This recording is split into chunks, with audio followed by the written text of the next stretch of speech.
Kia ora katoa, welcome back to Stuff That Matters Now, brought to you by Collective Intelligence, where we believe there's a better way.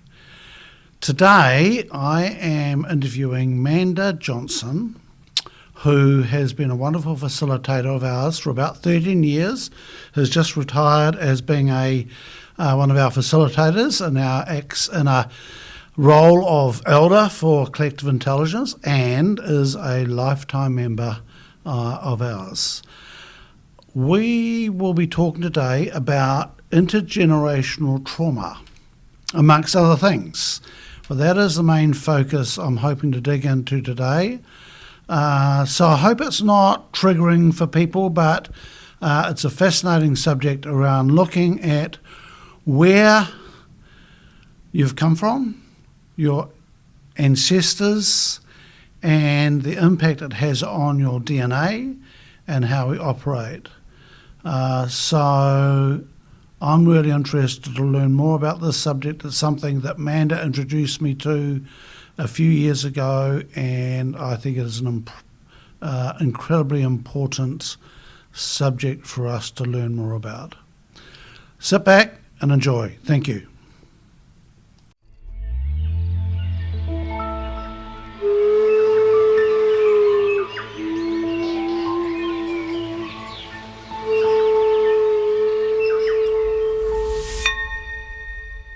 Okay. Cool. Fine. 3, 2, 1. Welcome back, everybody. Today, I am talking with and celebrating with Manda Johnson on Waiheke Islands, overlooking the Hauraki Gulf. I thought we were looking at the Pacific, but Manda's told me no, it's the Hauraki Gulf. Manda, good afternoon. I have. And Manda is sitting here going, I'd rather not do this, but I'm in your house, and if we don't do this, what else are we going to do? So, Manda, thank you so much for doing this, and we'll get into this soon. So, the celebration today is that I've just presented Manda with a Remu Kuru that I've carved for Manda in commemoration and appreciation of 13 years of facilitation for Collective Intelligence, which is just such a wonderful moment to be here to honour that and your work, Manda. Thank you. And part of this conversation is reflecting on our journey together, on your journey with Collective Intelligence, and the new journey you've got working with Robert on this new phase of your work, which we'll dig into as well. Okay. So just a heads up for everybody, Manda's got this wonderful technique that she developed as a child of hiding in situations like this, and that's in play at the moment, Manda. Yep. Invisibility was a brilliant strategy for staying out of the limelight and for not attracting unwanted attention or dangerous attention, should I say. So, this definitely touches it, but especially because I know it's going to be broadcast, but it's actually exciting to be here with you and just talk.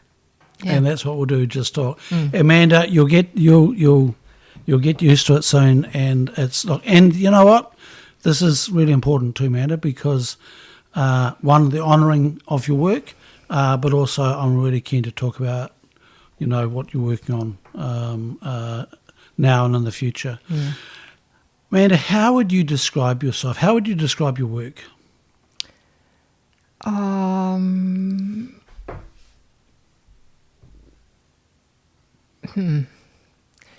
would describe my work as essentially encouraging people to look deeper, to know themselves deeply, to, in a way, fall in love with themselves, warts and all. Yeah. I didn't know what you were going to come out with then. Neither did I.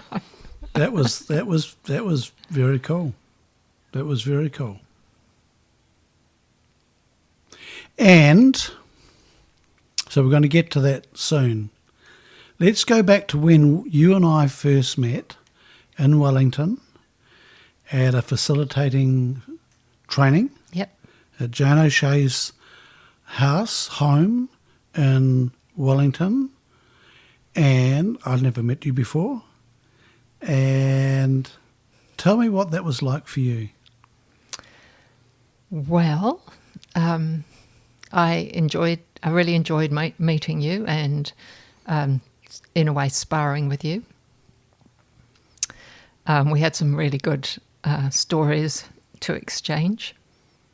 Because besides being a person who hides, I've also been a person who's taken risks and had adventures. So we had a good time together.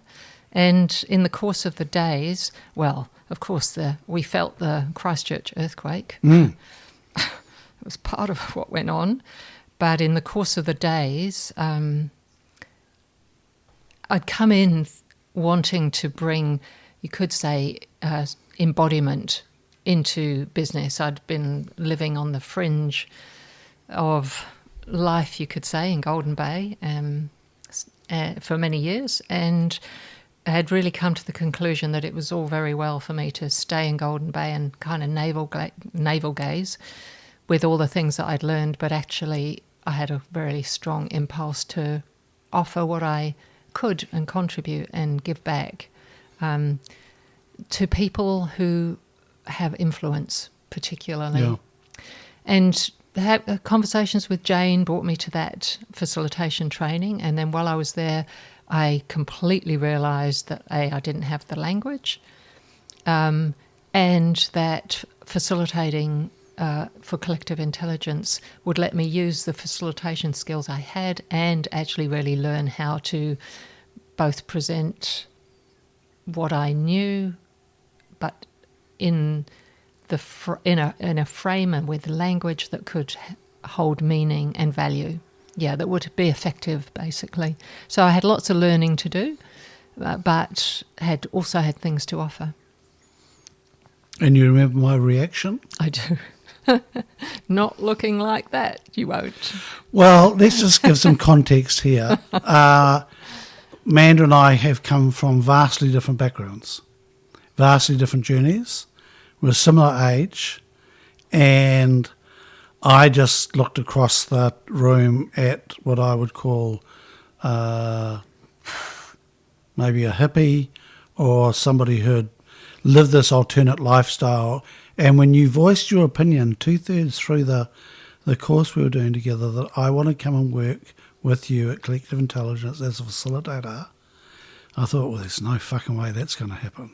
I really would have never guessed that we'd be sitting across the desk here now celebrating this journey, Manda.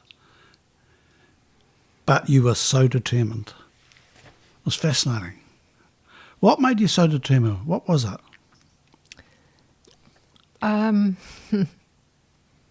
Well, I liked what you were doing. I liked what you were doing, and I liked the sort of the combination of effect and quirk that was built into it, really.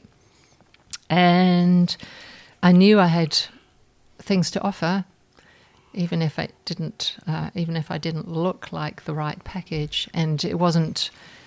I'm quite good at reinventing myself, and I was quite happy to take up that challenge. I was kind of a bit bored being an old hippie in Golden Bay, actually, looking to grow myself, extend myself. And what I now know, the language I would use now is get more related. Yeah. Yeah. So get related. I had been up at dance school in Auckland, and in that period of time, I realised that everyone's just people. It wasn't dangerous for me to be in the world anymore, and just wanted to bring contribute what I could to a better world. Mm. And Manda, so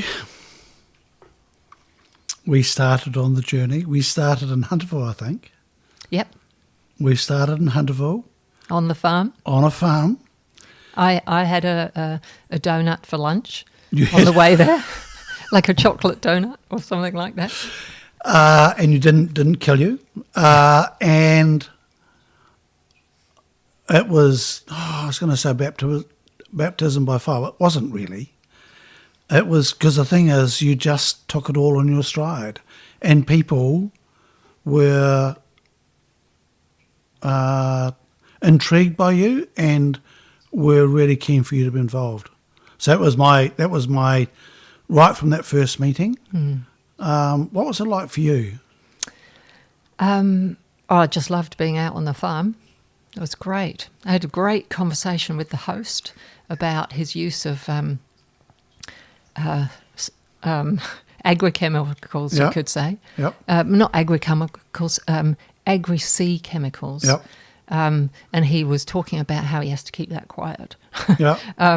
But so we had it. I kind of felt like, oh, well, here we are. We can meet with values that actually are aligned, and I just found being with the team, different points of view, perspective. By then I had, where are we? 2000. I had something like 13 years of facilitation training under my belt through psychodrama, which is a group method of psychotherapy, but actually it's about facilitating people's spontaneity and their lives, essentially. So I found myself really with lots of opportunity to kind of exercise some of those skills, not in its purest form, you could say, but but then I wasn't really working with it as a pure method anyway. I was always adapting it to suit the situations that I was in, whether that was in community or in that team. Yeah, it was fun. I had a good time. You did have a good time, and it was really interesting to see you just so relaxed in this environment. And that was when that was the first time I thought, oh, this might work. This has got potential. Yeah. Well, one of the things that I think is basically I just really like people. So whoever I'm with, I'll get interested. And then, do you remember the second? I do. Absolutely. Which was the complete opposite. Mm-hmm. What's your memory of that? Memory of that one. Well, I remember dressing up, as I called it at the time, getting much more formal, being in kind of a boardroom kind of situation with quite different other people around the table, and I felt a little bit nervous, like, will I have something to contribute? I remember leaning over your shoulder and saying, I think you need to da-da-da. I don't remember exactly what it was at the time, but I think that's when you realised that I actually had skills. And then I remember going to dinner and the boys deciding to go out on the town, and I thought, no, I'm heading home to my hotel room. Like it was a point. It was a time when teams sometimes still went on to have drinks after dinner. Yeah. And I was like, oh, that's not my Interesting. Doesn't happen now, does it? No, doesn't happen it's quite at all. interesting. Yeah, I was just reflecting on that. I don't remember that, but it did happen from time to time. The other thing is that I'd got fogged in, so the meeting was in Auckland, and I got fogged in, and you had to cope without me there for a little while until I turned up. I don't remember that part. So I got fogged in at Palmerston North. We flew to Hamilton and had to get a bus and drive to Auckland That's for right. the meeting. Yeah, and look, it was interesting because it was interesting to see you adapt from one environment to another with ease, and even though you might have felt a bit uncomfortable, it still looked at ease, and I did. I was starting to twig that you knew a whole lot of stuff that I didn't know, and could bring in a whole different element from there. And then, it was really interesting because it wasn't that long after that you had your own team and then teams, and, you have been a stunning facilitator, Manda, for 13 years. And, you know... Well, it touches my heart, really, because collective intelligence has given me so much opportunity to do what I consider as really meaningful work. I'm totally grateful for the opportunity that you embraced me enough to discover that I could, and then you supported me to grow and become and even better, and you helped me weather the times where I kind of really put my foot in it. We all do that. And just really made it easy to keep learning and growing and contributing. The thing is, Manda, what I believe is that you and I pushed each other to do better work, and I really have always enjoyed that. When I say it's not always enjoyable, that's bullshit. Sometimes it's not enjoyable. Sometimes it's just really hard work. And there's been times you've challenged me, and I just wish you wouldn't have. You know, it's just like, do we have to really now? But I know I'm a lot better person. I'm a lot better facilitator, a lot better collective intelligence. I mean, you have been a huge influence on collective intelligence, and that influence has been incredibly positive. And thank you. More than welcome. I think the thing that I would want to acknowledge at this point is all the wonderful people, Yes, who have been part of my teams, who have opened themselves to my style, and who have offered their gifts back to me through all those meetings. And it's just been an incredible privilege to facilitate such wonderful, intelligent, courageous, beautiful people. Yeah, it's quite an honour, isn't it? it is, absolutely. Yeah, I still think that.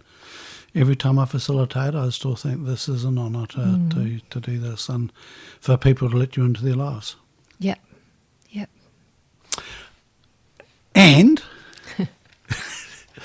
there's been some wonderful cock-ups along the way, and there's been some people that just didn't like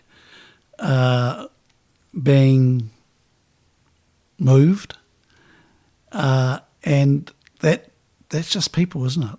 It's a fascinating thing, yeah.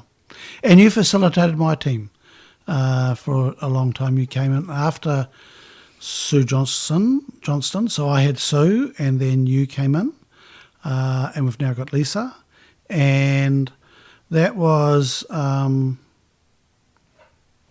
I really enjoyed that too, Manda. It was really interesting to see how far you could push people at times, especially when we had team days, we had more space and time.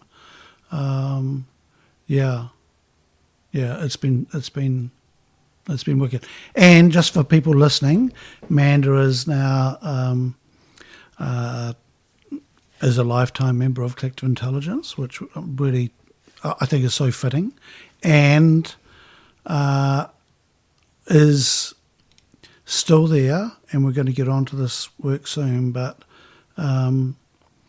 seen there very much as a somebody that I will fall back on from time to time, Manda, and for your wisdom, and I'm also really interested in to see how we can work with you on this new work that you are, which is not new work.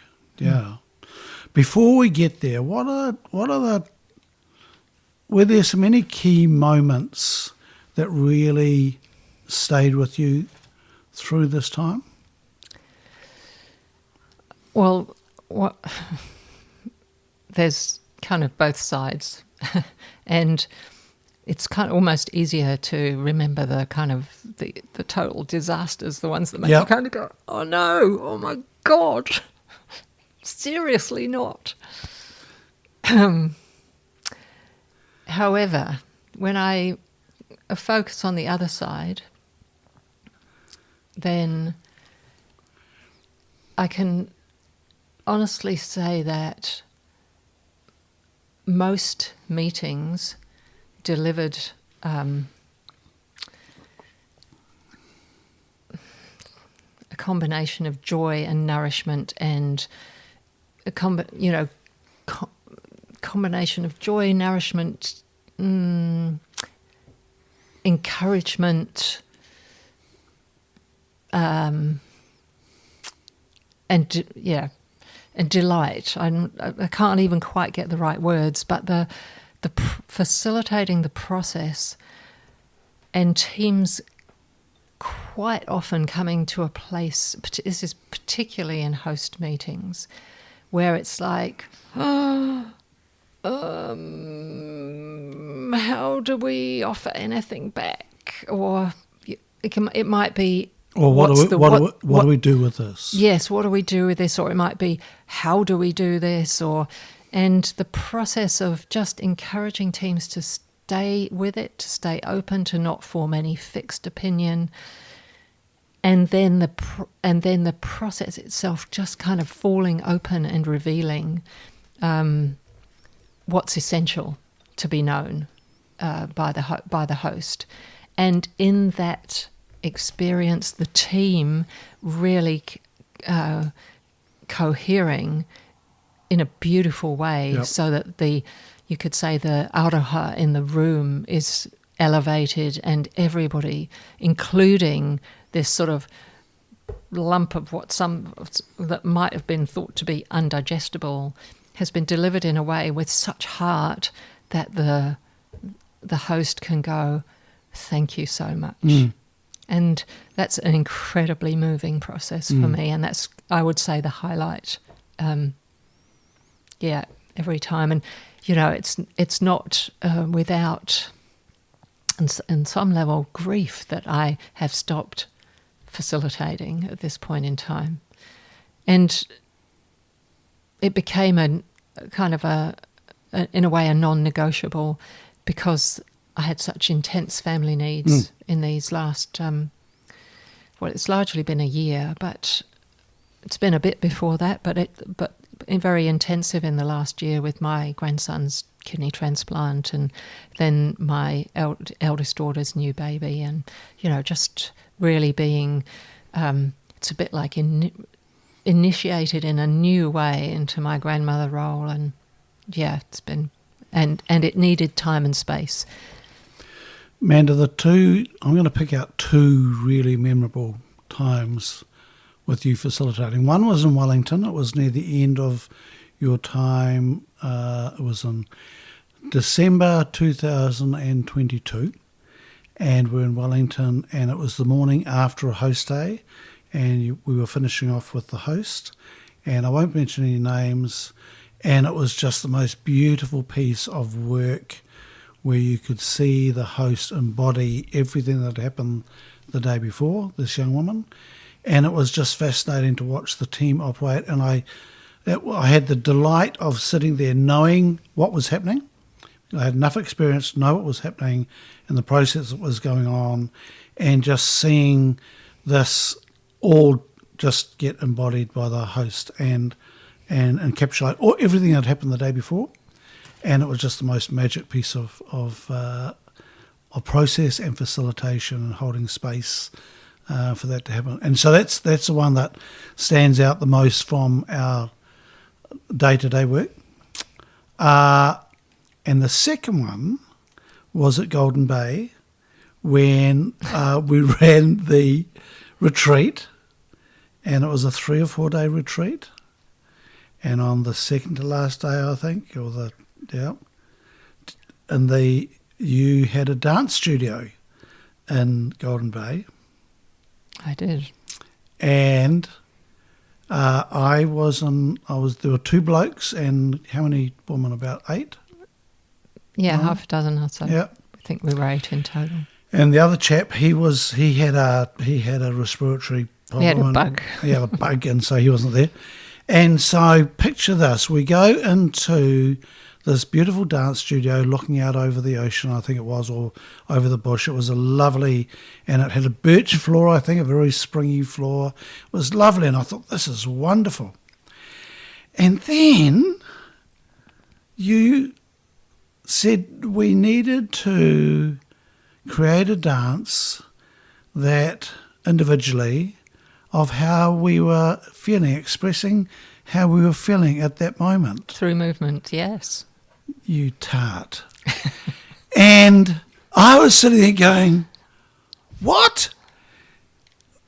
It was middle of the afternoon, no alcohol, no music. And I'm thinking, oh, I wonder if I could stage a heart attack or something now. But I thought, I think this is supposed to be good for me or something. And then this young woman, who was a dancer, went first. And she looked magnificent.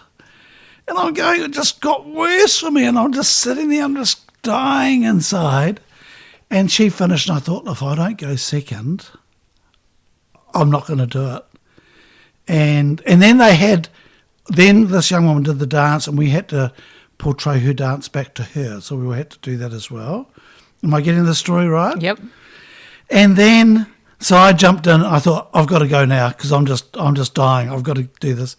And so I did this, whatever dance it was, and it finished. I thought, oh, thank God for that.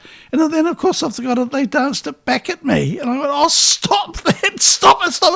Oh, anyway, I remember telling Rod McDonald this, who's in our CQ team. He said, if she ever does this shit here, I'm out. I'm leaving. I was terrifying, Manda.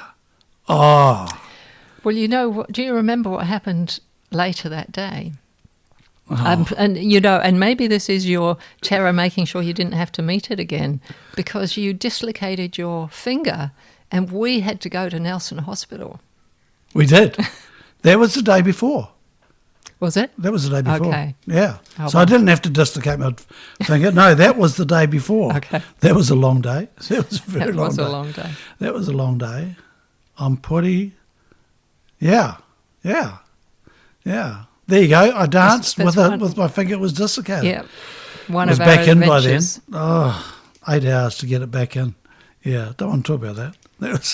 But, so why was that good for me, Manda? Why did I have to do that? Well, I think, Harv, when I hear you recount it, I think you kind of missed the opportunity. I think I might have.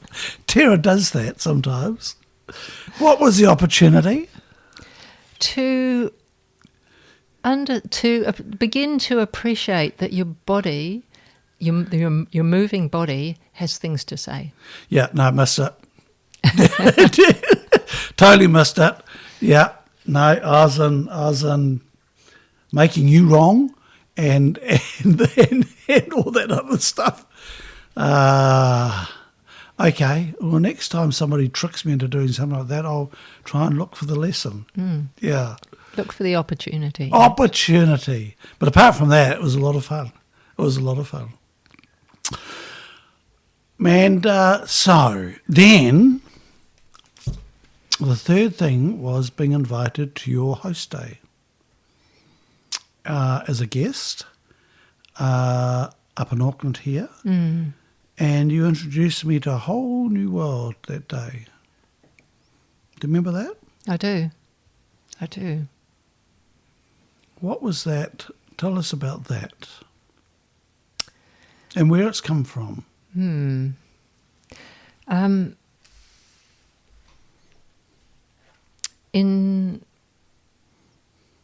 2017 and across through into 18, I participated in a training called Restoration of Collective and Intergenerational Trauma. Hang on, say that again.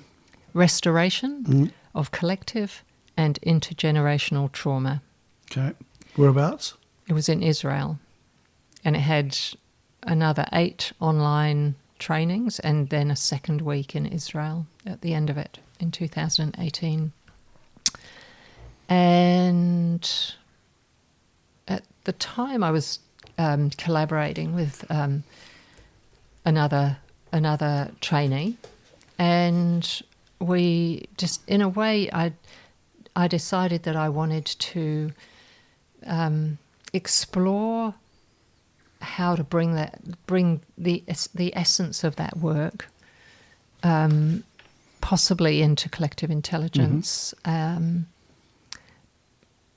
But really, it was you could say it was an inquiry to see how receptive my team were, or might be, or could be. And you had some guests invited. Aniki was there, I remember. Aniki Goodall. Yep. Myself, Carla Milo was there. Yep. Yep. There were quite a few people. We had Rihanna Manuel was just joining the team for my host for my host. Okay, I'd forgotten that. Yep. So the work we did really resonated for her. She understood a lot, and yeah, we had an inquiry into the tip of the iceberg and the territory that sits below the surface when it comes to the effect of collective and intergenerational trauma on our lives and the way we operate. And we didn't do so much in terms of collective trauma, but we focused more on ancestral, and just made an inquiry, a personal inquiry for everybody into that. And it was a good day. I didn't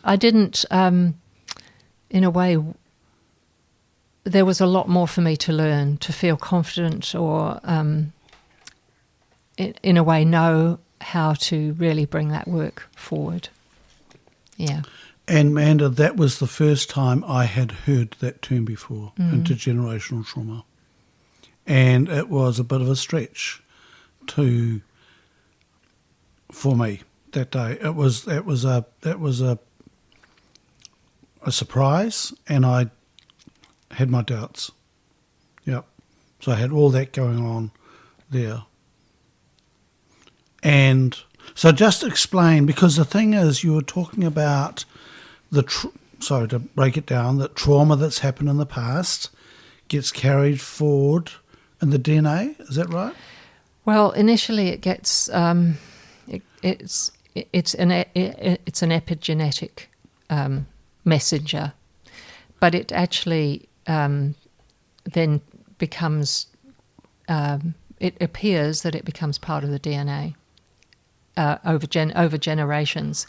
So we can, like the research so far shows that mice who've never been exposed to a trauma that like great grandparents were exposed to still have a negative response to a particular stimulus. And it would appear that we are no different. There's an increasing amount of research.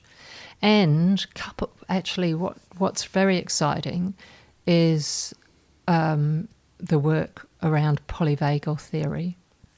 And you could say the information that's now available about our nervous systems and how they operate, and what we there's something called a hierarchy of the nervous system, and a lot of that information is, in a way, it's not entirely new, but polyvagal theory from Stephen Porges was really a leap forward in our understanding of who we are and how we operate. And I think getting to know your nervous system is like an essential skill now, actually. Learning how your nervous system operates, learning how to regulate your nervous system so that you can be the person you want to be, as opposed to a person who just reacts, loses the plot here, depending on the stimulus, And so how do we do that work, Manda? Well, there's a few basic competencies that, in a way, come first. I mean, of course, we can read about the polyvagal theory, and we can read from Stephen Porges, and we can, he's written something that's a bit more digestible, just for lay people, you could say. And then his work is really applied through the work of Deb Dana. She's a therapist who got a very collaborated closely with him, and when you hear him speak, he acknowledges that he did all this work about polyvagal theory, and then through Deb Dana he had to learn what it meant in his system. Yeah. So anyway, there are certain competencies that really help us to just get to know, to be willing to get to know. I need to know what some of those. I don't need them all. Yep. Just an idea of what some of those competences are.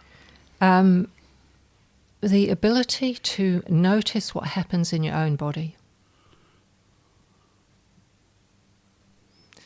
So it usually involves a bit of being able to get a bit quiet and just notice what your responses and reactions are to different things, different situations, different people. That's a bit like a foundational skill. The other is developing skills to really notice who it is that you're relating to, who they are, how attuning to what, in a way, what's happening in their system, as well as being willing to notice what's going on in your own. So essentially staying conscious of relationship. I was just thinking that. So it's relationship with yourself and relationship with them. Yep. Yep. And then the ability to, you could say, hold a degree of spaciousness for whatever information arrives, for you to kind of, it's a bit like lay it out in front of yourself, to just see it and not try and get rid of it, not try and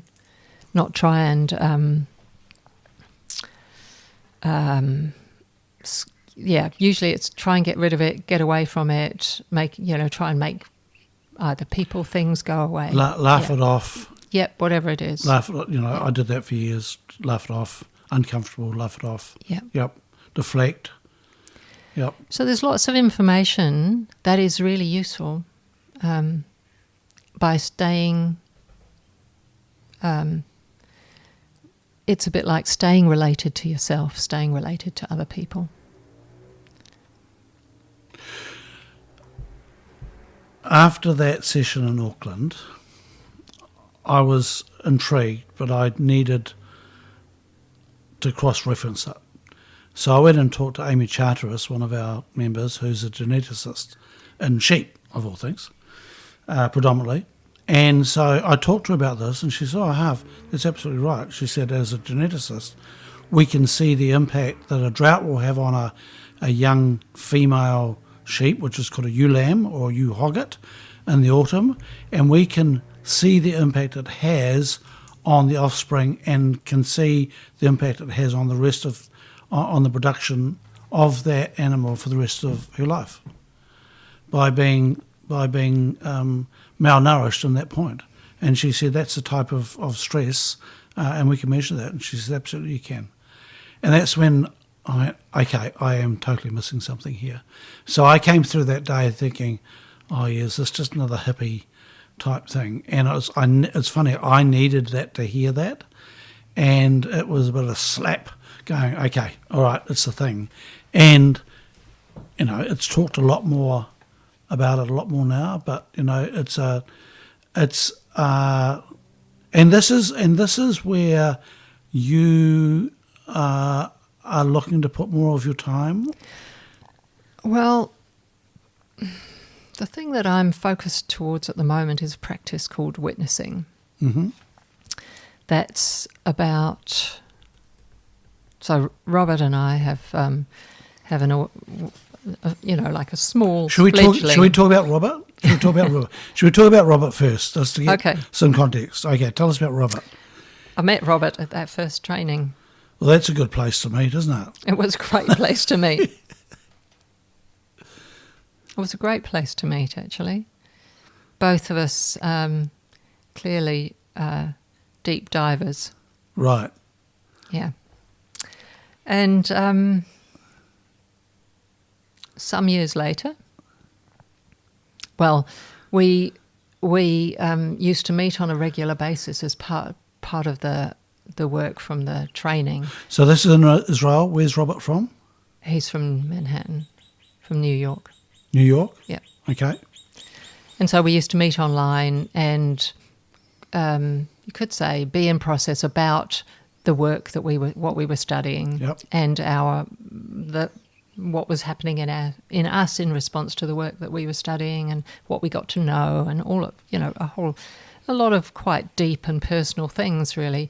And we became really good friends. It was like just delightful. And I had an experience a bit like, oh my goodness, this is possible for a man to be sensitive like this, to be willing to inquire like this. I found it very, I fell in love with him before I fell in love with him, if you know what I mean. I think the word's attractive. Well, I really knew that I really loved Robert, but I didn't know I was attracted. Ah. Okay. For some years. And when I found out, it was like, oh my goodness, these go together. It was just delightful. And in some ways, we've been working with this practice since just after that training began.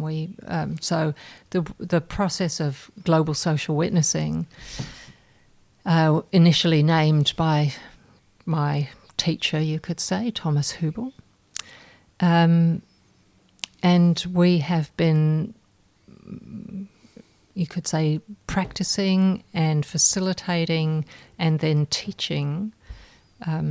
We've been teaching for the last, I think, 5 years now, but facilitating groups in this practice for 8 years now, I think it is. And the two of you can work together, okay? The two of us work together really well. Mm. Yeah, we're quite complementary. Yeah. Yeah. I mean, I've met Robert. For a New Yorker, he seems all right. Sort of. Yeah. Doesn't seem like a proper New Yorker, though, because he's quite quiet. Yeah. Anyway, we digress. So, Manda, social witnessing? Global social witnessing. And essentially it's a practice that supports people to stay related to events in the world rather than become opinionated about them or, there's so much going on in the news and there's so many really big issues that are alive and in our face, you could say, in the world. And to develop the capacity to stay related to them is a skill and an art in a way. And we foster that for people. We help people grow their capacity to not check out one way or another. Okay, so let's take what's happening in Gaza at the moment. Yep. Okay. The great irony, you talked about Israel before, where the two of you met, and so I can check out of that so easily. Listening to the atrocities in Gaza and so forth, and just going, it's over there, and then get really judgy towards the Israelis, and then wonder what's coming next, and then get judgy of the United States and, them supporting the war and all that.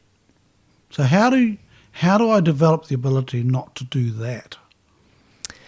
Because I want to be right too, Manda. You know?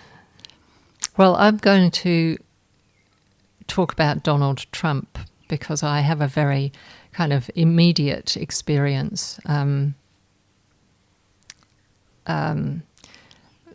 You're raising Gaza and Israel, and it's an incredibly complex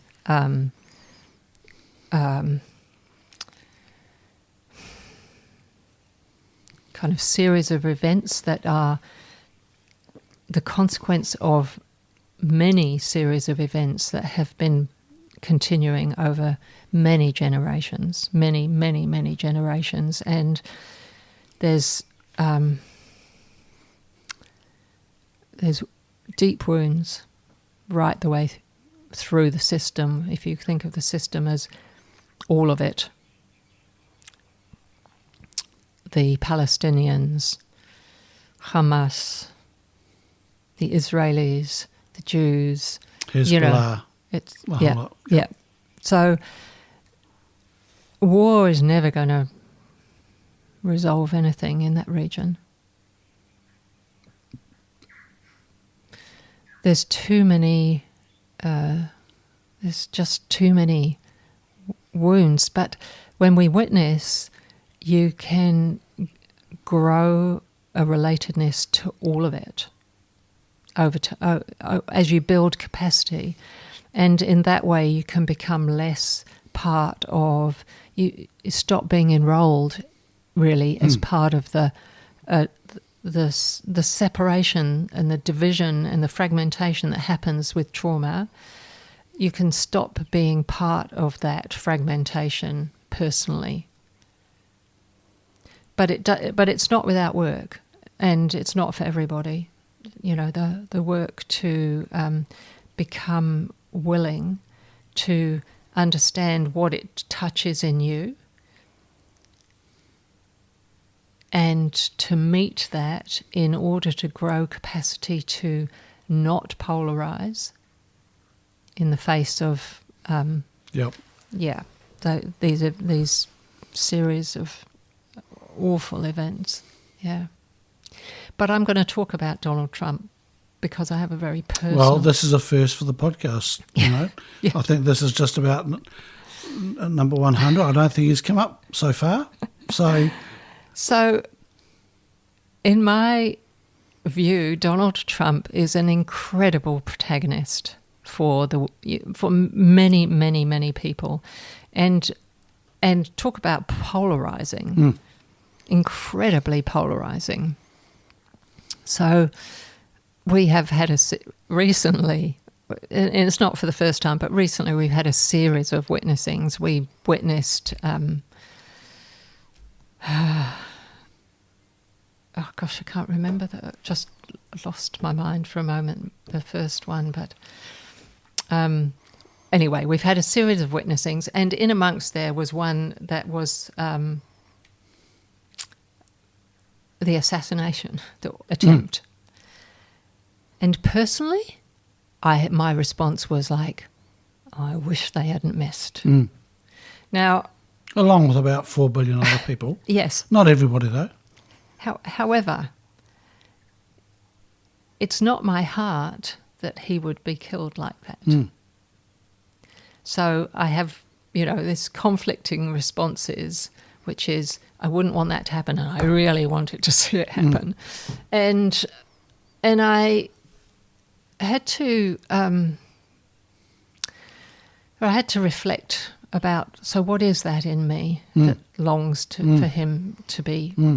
And it returns me to my childhood, being murderous of my father for many years until I worked out how to leave instead. And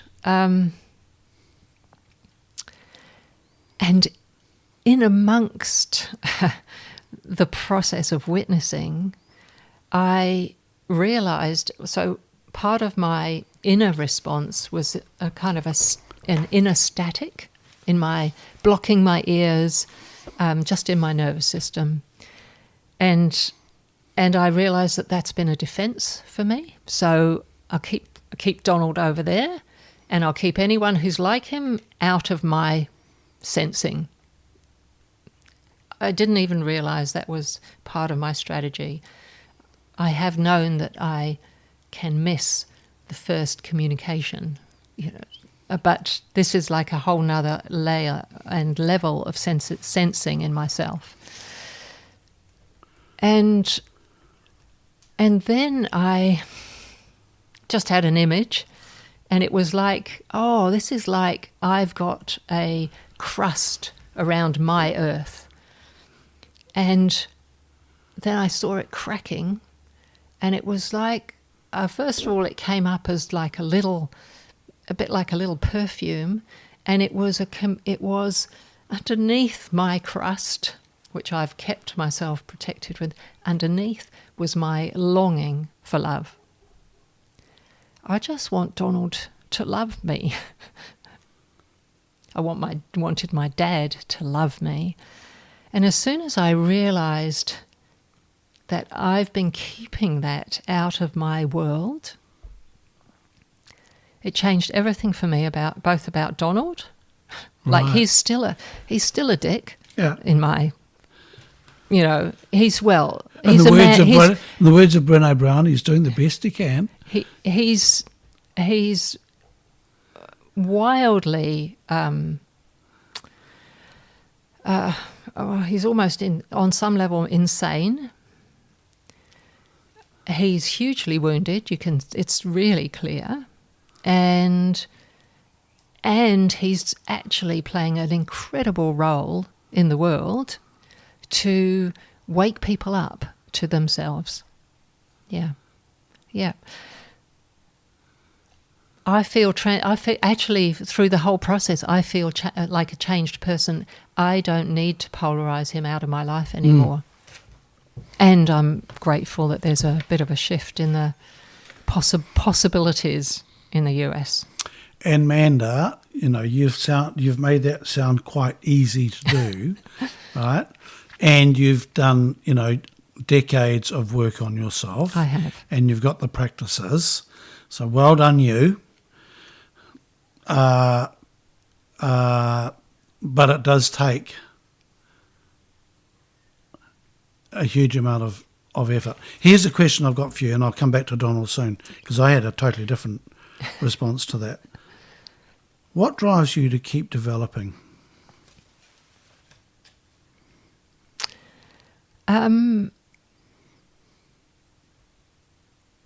It's an experience of liberation.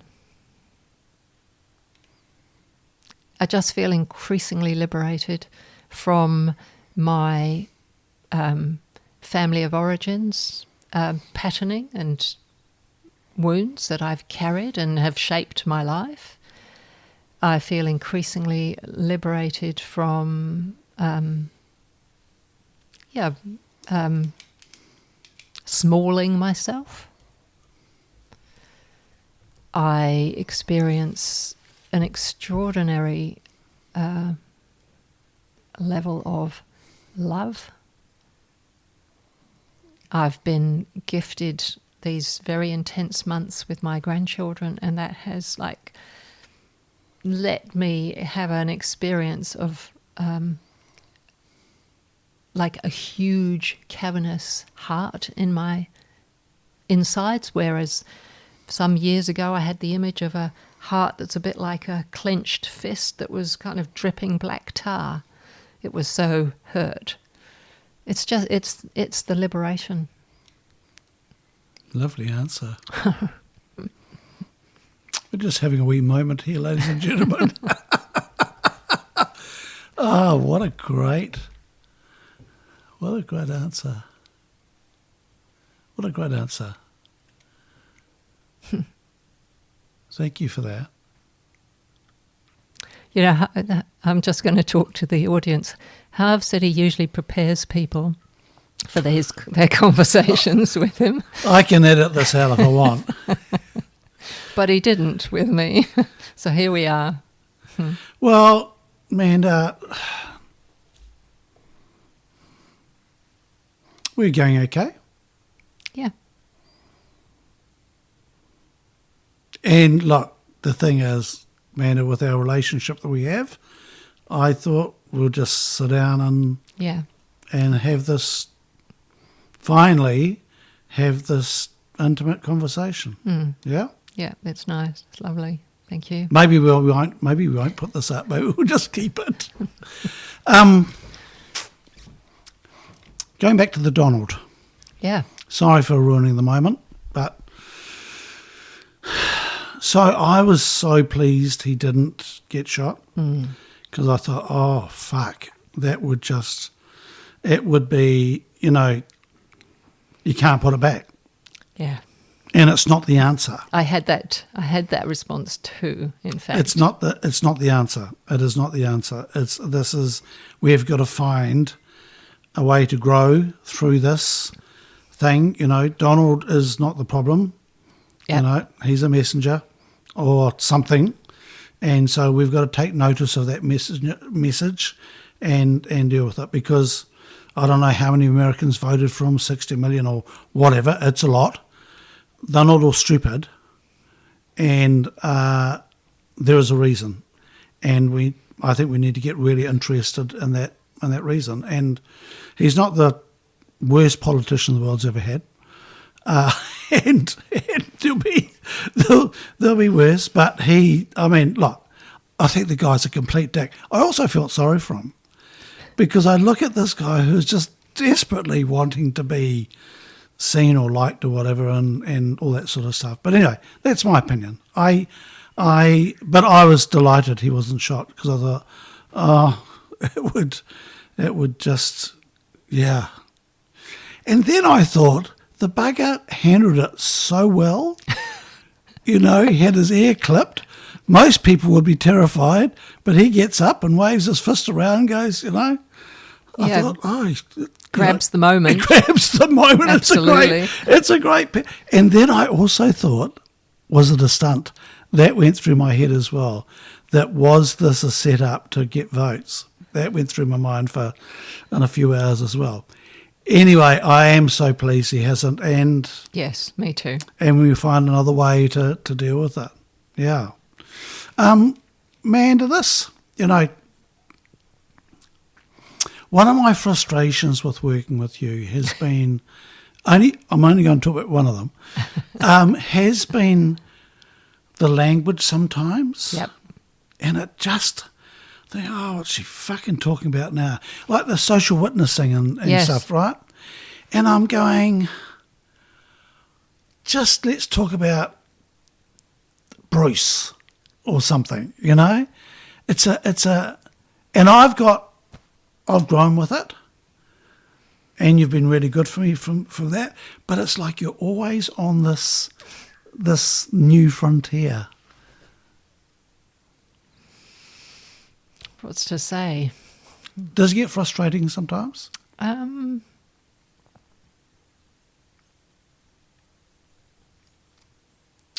Well, I am curious about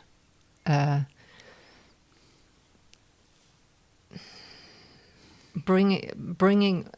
I've done some intergenerational work, which isn't so strange. You could say isn't so fringe. I mean, it's also not so. It's also not so unknown. It's particularly. I think intergenerational legacy is more part of the conversation now than it ever has been, but it's also not so strange to most people. And I do think that's a very worthwhile piece of work to sort of develop and find ways to bring that into business like you're proposing to do. Yep. And it always requires relanguaging from the beginnings, always. Yeah. 2018, you and Robert met on this course in Israel. 2017. Yep. Misheard. Okay, so that's 7 years ago. Yep. Yep. And so I think about those 7 years, and so when you introduced me to it, would have been 12 months or whatever time it was after that. At the end of 17. Okay.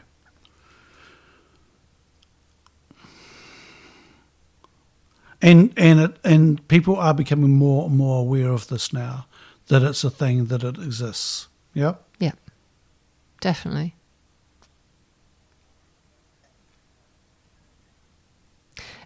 I even think that what's happening in Israel and Gaza is an opportunity for the world to wake up. I mean, we are doing the same thing all over the place. Like what's happening in Sudan doesn't get the media coverage, but there is extraordinary level of atrocity, death, genocide. It's all going on there, and the level of risk of starvation is like escalating through the roof. So it was interesting through people reflect on the Holocaust and said, oh, if we'd known, it would have been so much different, but we didn't know. Well, and right now we know that's right what's happening, and we're still not acting. So the politicians and systems still aren't acting. Yeah. Yeah. And we're getting more weapons, more capacity to do more harm to each other. Mm.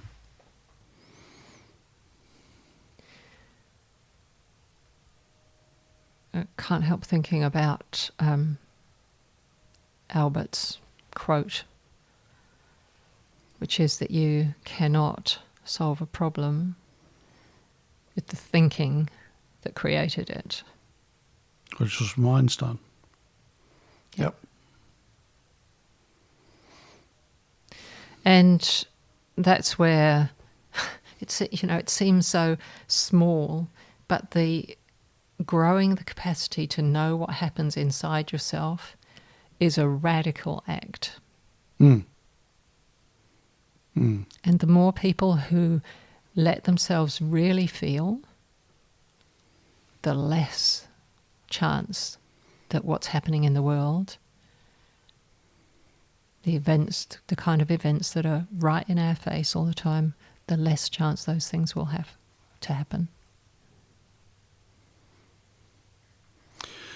So that sentence, I think, wraps up the whole conversation for today, isn't it? I'm not drawing it to a close. I'm just saying that encapsulates the whole thing. Because you talk about your development and being liberated and your ability to feel.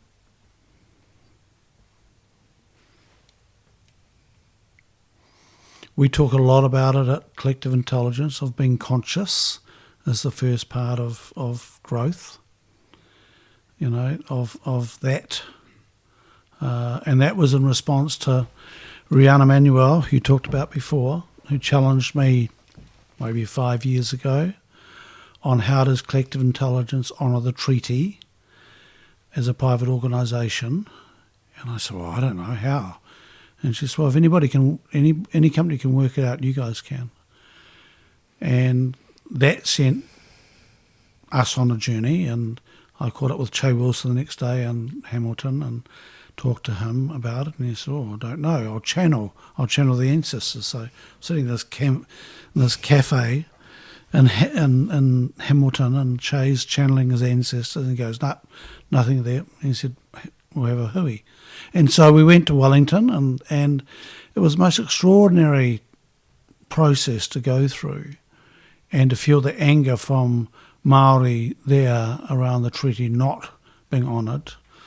One of the most uncomfortable moments I think I've had with Collective Intelligence, and from nowhere dropping this model of because they then started talking about cultural intelligence and different things. So, and it dropped into me at that point, and I put my hand up and said, stop. I said, I think this has just come to my head. And I talked about this framework of starting off with, number one, being conscious that something's going on, then becoming curious, and then maybe becoming courageous to do something, and then maybe becoming competent. And then falling off that at any point and coming back round, because you can't stay. We can stay, but it's a move. It's really important to move, and to make sure that movement continues, because being stuck is not growth. And so when you can keep that, and it was fascinating because when I said that to these Maori leaders in the room, they went, "That's honouring the treaty." It's fascinating. Wow, that's beautiful. Yeah, it's beautiful. I mean, life is moving. Life is which is the dance. Evolution. Which is the dance back in Golden Bay. That's what I learned, Manda. Yeah. Manda, what would you like to wrap this podcast up with? What have we missed out? What else would you like to add to this conversation?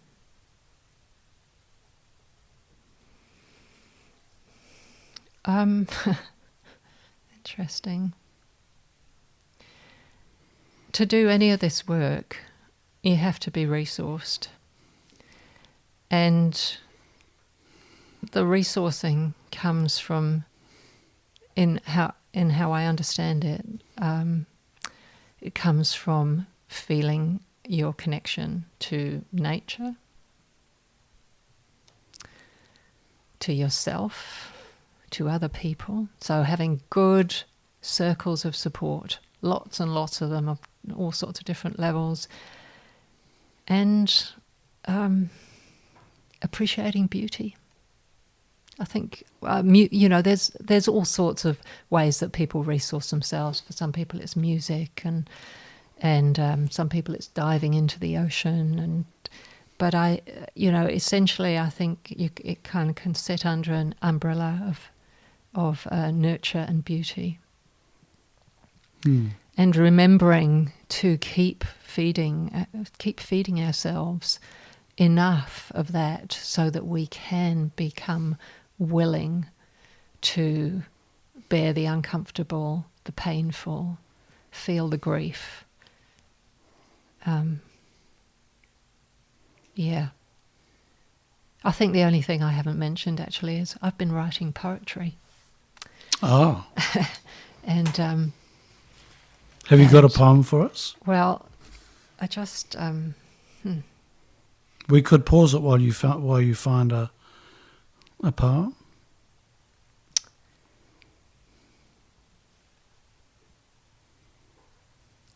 I won't read that one. That's a bit. Okay, here we go. This one relates to this. Ladies and gentlemen, okay, prepare yourself from a poem from Manda Johnson. Distanced from wholeness. Just hang on, I'm going to get you to come okay. a bit closer just so we get this. Okay. Right. Distanced from wholeness, constantly being revealed to me. This will not end as long as I live in my body, and I can bring my knowing, the depth and the truth of longing for love, buried beneath the protective crust that is my creation, cracking now, releasing the fragrance of that longing. I commit to remembering, returning the embrace of love that each one of us deserves, succor in the midst of our forgetting, bringing wholeness. Lovely.